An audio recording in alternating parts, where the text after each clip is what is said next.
بسم اللہ الرحمن الرحیم۔ مطالبہ الفرقان، سورۃ الزخرف، مکی، نمبر 43، آیت نمبر 58۔ قرآن مجید کی تفسیر خود قرآن مجید سے از علامہ غلام احمد پرویز صاحب، اخذ و تلخیص محمد اکبر دکشت بھاردواج، نظر ثانی ڈاکٹر انعام الحق۔ آیت نمبر 58۔ وَقَالُوا أَآلِهَتُنَا خَيْرٌ أَمْ هُوَ مَا ضَرَبُوهُ لَكَ إِلَّا جَدَلًا بَلْ هُمْ قَوْمٌ خَصِمُونَ۔ اور کہتے ہیں کہ ہمارے معبودوں کی مخالفت کی جاتی ہے اور عیسائیوں کے معبود کی تعریف کی جاتی ہے۔ ان کا معبود ہمارے معبودوں سے کس طرح بہتر ہے؟ دراصل یہ بات وہ تمہارے سامنے محض کج بحثی کے لیے کرتے ہیں، بلکہ یہ ہیں ہی جھگڑالو قسم کے لوگ۔ ان لوگوں کا اعتراض محض جھگڑے کی خاطر تھا، نہ کہ بات کو بالوضاحت سمجھنے کے لیے۔ عیسائی جانتے تھے کہ رسول اللہ صلی اللہ علیہ وسلم جس طرح مشرکین کے شرک کی مذمت کرتا ہے، اسی طرح عیسائیوں کے شرک کی بھی مذمت کرتا ہے۔ البتہ محمد صلی اللہ علیہ وسلم اور جماعت مومنین نبی حضرت عیسیٰ علیہ السلام کی تعظیم و احترام کرتے ہیں۔ یہ اعتراض کرتے ہوئے مشرکین نے ایک نبی اور ایک بت میں فرق نہ رکھا۔ آیت نمبر 59۔ إِنْ هُوَ إِلَّا عَبْدٌ أَنْعَمْنَا عَلَيْهِ وَجَعَلْنَاهُ مَثَلًا لِبَنِي إِسْرَائِيلَ۔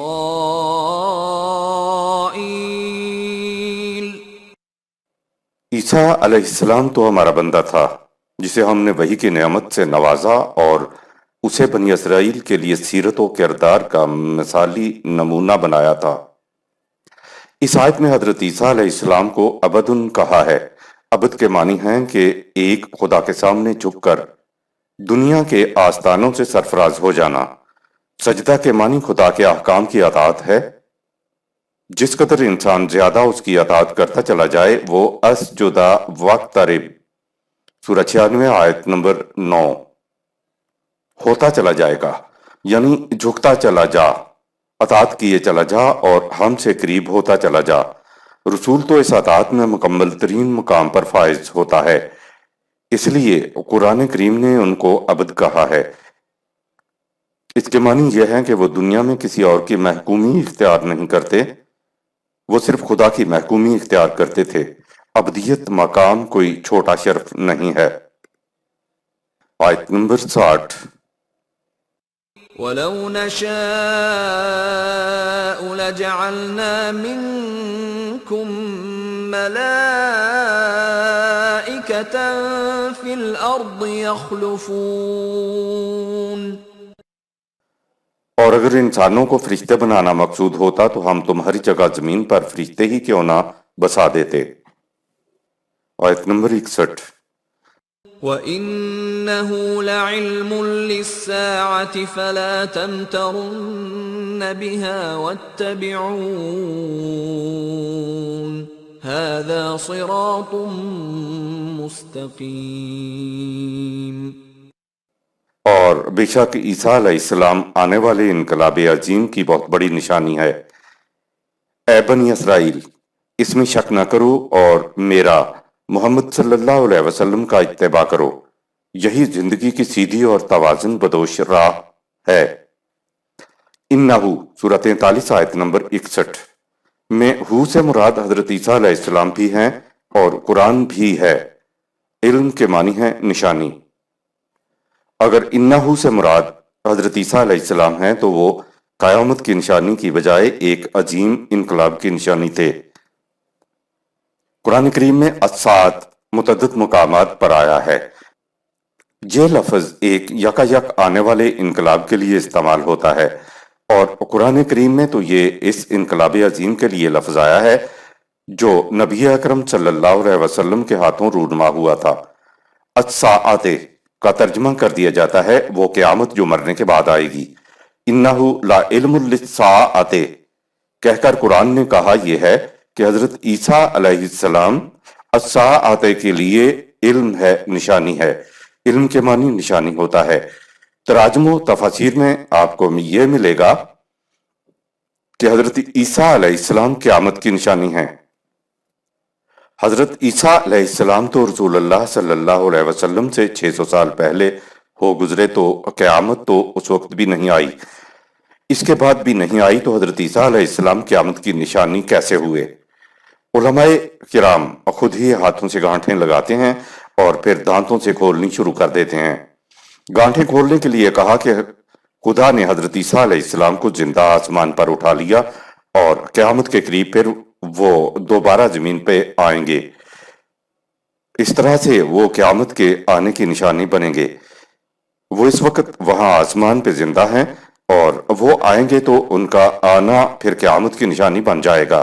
کہا جاتا ہے کہ یہ سارا حیات مسیح کا جو مسئلہ ہے، آسمان پہ ان کا جانا، ان کا زندہ رہنا، پھر اس کے بعد نازل ہونا، یہ لا علم للساعۃ ہے۔ یوں علماء اکرام حضرت عیسیٰ علیہ السلام کو قیامت کی نشانی بتاتے ہیں۔ یہ جو حضرت عیسیٰ علیہ السلام کے متعلق بن باب کے پیدائش کا قصہ ہے، اور یہ کہ ان کی وفات نہیں ہوئی بلکہ وہ زندہ و جاوید آسمان پر اٹھا لیے گئے، وہ غلط ہے۔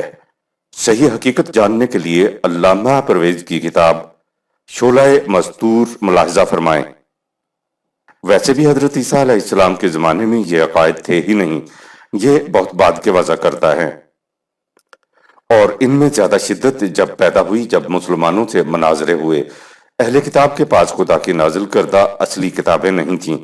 شاخ بنی اسماعیل میں قرآن کریم آیا تو یہ عظیم انقلاب تھا۔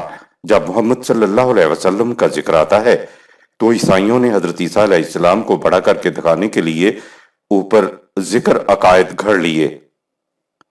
حضرت عیسیٰ علیہ السلام کے بعد نبوت کا شاخ اسماعیل علیہ السلام کی طرف آ جانا، اس کے بعد نبوت کا خاتمہ کر دینا، قرآن کو مکمل کر دینا اور پھر اس کو قیامت تک کے لیے محفوظ بھی کر دینا انقلاب عظیم ہی ہے۔ اس الساعۃ یعنی انقلابی دور میں خدا کا آخری نبی اس کا آخری پیغام لے کر آیا۔ چنانچہ رسول اللہ صلی اللہ علیہ وسلم بنی اسرائیل سے کہہ رہے ہیں کہ تم اس انقلاب عظیم کی بابت کسی قسم کا شک و شبہ مت کرو اور میرا اتباع کرو۔ الساعۃ کا ترجمہ اگر قیامت ہی کرنا ہے تو قریش عرب سے پوچھئے کہ ان کے لیے یہ کیا قیامت آئی تھی۔ پوچھئے ایران کے مجوسیوں سے، پوچھئے رومیوں سے کہ وہ قیامت کیا آئی تھی۔ اس میں نہ ملوکیت باقی رہی، نہ کیسر و کسریٰ باقی رہا، نہ فرعون باقی رہا، نہ قارون باقی رہا اور نہ حامان باقی رہا۔ اس قیامت کا اندازہ لگائیے، انسان مساوات کی صف میں کھڑے ہو گئے۔ کیا یہ کوئی چھوٹی قیامت تھی؟ یہ ہے الساعۃ۔ اسی صورت میں 4 ہی آیات کے بعد کہا کہ ان تاتیہم بغتۃ وہم لا یشعرون، سورہ 43 آیت نمبر 66۔ کیا اب یہ اس بات کا انتظار کر رہے ہیں کہ جو انقلاب آنے والا ہے وہ آئے؟ وہ تو یکلخت آئے گا، ان کو پتہ بھی نہیں چلے گا کہ کیا قیامت آ گئی ہے۔ جزوی کی بجائے جو پورا انقلاب عظیم آتا ہے اس کے لیے قرآن کریم میں الساعۃ کا لفظ آتا ہے۔ انہو سورہ 43 آیت نمبر 61 میں ہو سے اگر مراد حضرت عیسیٰ علیہ السلام ہیں تو وضاحت ہم اوپر کر آئے ہیں۔ اگر انہو سے مراد قرآن ہے تو اس کی وضاحت انہو سورہ 43 آیت نمبر 61 میں جو ہوا ہے یہ قرآن حمید کے متعلق بھی ہو سکتا ہے۔ یہ قرآن حمید حقیقت میں اس انقلاب عظیم کا اعلان کرتا ہے، اس کی نشانی بنتا ہے جو اب آنے والا ہے۔ کہا کہ فلا تمترن بہا سورہ 43 آیت نمبر 61، انقلاب کے متعلق کسی قسم کا کوئی شک نہ کرو۔ واتبعون سورہ 43 آیت نمبر 61 میں نبی اکرم صلی اللہ علیہ وسلم مراد ہیں کہ اس کا عملی طریق یہ ہے کہ جو یہ کہہ رہا ہے اس کو شک و شبہ سے بالا سمجھو۔ دوسرا طریق یہ ہے کہ اس کے پیچھے پیچھے چلتے آؤ کیونکہ ھذا صراط مستقیم سورہ 43 آیت نمبر 61، یہی سیدھا راستہ ہے جو تمہیں انقلاب کی آخری منزل تک لے جائے گا۔ قرآن کریم کے انداز میں یہ ہے کہ ہوا کے لیے ضروری نہیں کہ ہر جگہ قرآن کریم لکھا ہوا ہو۔ کئی مقامات ہیں جن میں وہ صرف ضمیر پروناؤن لاتا ہے اور خصوصی طور پر اس کے ساتھ قرآن کریم کا لفظ نہیں لاتا۔ بہت سے مقامات ہیں جہاں یہ ہوا کی ضمیر آئی ہے۔ تو بہرحال محرف اناجیل میں بھی رسول اللہ صلی اللہ علیہ وسلم سے متعلق پیشن گوئی ہے۔ یہ پیشن گوئیاں خدا کی طرف سے وحی کے ذریعے سے حضرت عیسیٰ علیہ السلام سے کہی گئی تھیں۔ پیشن گوئی مستقبل کے غیب کے علم کو کہتے ہیں۔ خدا نے کہا ہے کہ ہمارے سوا غیب کا علم کوئی نہیں جانتا، تو انجیل میں پیشن گوئیاں خدا نے وحی کے ذریعے حضرت عیسیٰ کو دی تھیں۔ رسول اللہ صلی اللہ علیہ وسلم نے خود فرمایا ہے کہ مجھے بھی غیب کا علم نہیں ہوتا بجز اس کے کہ جو وحی کے ذریعے سے خدا نے مجھے دے دیا ہے۔ آیت نمبر 62۔ وَلَا يَصُدَّنَّكُمُ الشَّيْطَانُ إِنَّهُ لَكُمْ عَدُوٌّ مُبِينٌ۔ اور دیکھنا کہیں تمہاری مفاد پرستیوں پر مبنی جذبات اور مذہبی پیشوا شیطان تمہیں سیدھے اور توازن بدوش راستے سے نہ روک دیں، یہ تمہارے سب سے بڑے اور کھلے دشمن ہیں۔ آیت نمبر 63۔ وَلَمَّا جَاءَ عِيسَى بِالْبَيِّنَاتِ قَالَ قَدْ جِئْتُكُمْ بِالْحِكْمَةِ وَلِأُبَيِّنَ لَكُمْ بَعْضَ الَّذِي تَخْتَلِفُونَ فِيهِ فَاتَّقُوا اللَّهَ وَأَطِيعُونِ۔ جب عیسیٰ علیہ السلام آیا تو وہ خدا کے قوانین اپنے ساتھ لایا۔ اس نے بنی اسرائیل سے کہا کہ میں تمہاری طرف وہ ضابطۂ ہدایت لایا ہوں جو سر تسر علم و حکمت پر مبنی ہے۔ مقصد اس کا یہ ہے کہ ان باتوں کو واضح کر دیا جائے جن میں تم باہمی اختلاف کرتے ہو، لہٰذا قوم میں وحدت پیدا کرنے کے لیے تم قوانین خداوندی کی نگہداشت کرو اور میرے پیچھے پیچھے چلو۔ قوانین سے متعلق نبی کی حکمت اور فلاسفرز کی حکمت میں فرق۔ بالحکمت سورہ 43 آیت نمبر 63۔ رسول کو جو حکمت دی جاتی تھی وہ منزل من اللہ ہوتی تھی۔ اقبال نے رسولوں کو دی جانے والی حکمت کو دانش نورانی کہا ہے، جو فلاسفرز کی دانائی وزڈم سے الگ چیز ہے۔ دانش نورانی میں تو صاحب حکمت کی اپنی فکر اور اپنی حکمت کا شائبہ تک نہیں ہوتا۔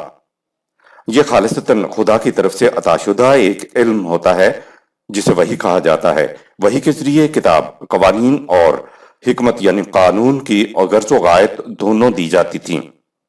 قرآن میں ہے کہ ذالکا مما اوحا الیکا ربک من الحکمت سورہ 17 آیت نمبر 39۔ یہ وہ حکمت ہے جسے خدا نے اپنی طرف سے اے رسول تجھ پر نازل کیا ہے۔ قوانین خداوندی سے متعلق حکمت تو منزل من اللہ ہوتی تھیں۔ جب ہم حکمت کا لفظ نبی یا نبی کی کتاب کے متعلق استعمال کریں گے تو یہ حکمت فلاسفرز کی حکمت یعنی دانائی اور عقل مندی سے الگ اور منفرد چیز ہوگی۔ اقبال نے فلاسفرز کی حکمت وزڈم کو دانش برہانی کہا ہے، جو فلاسفرز کے اپنے کسب سے حاصل ہوتی ہے۔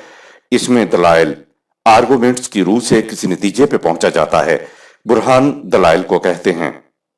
اور انبیاء اکرام کی حکمت کو دانش نورانی کہا ہے، جو خدا کی طرف سے وحبی طور پر بذریعہ وحی ملتی تھی۔ اس لیے اسے ذہن میں رکھنا چاہیے کہ جب انبیاء اکرام کے متعلق حکمت کو منزل من اللہ کہا جائے گا تو وہ وحی ہوگی۔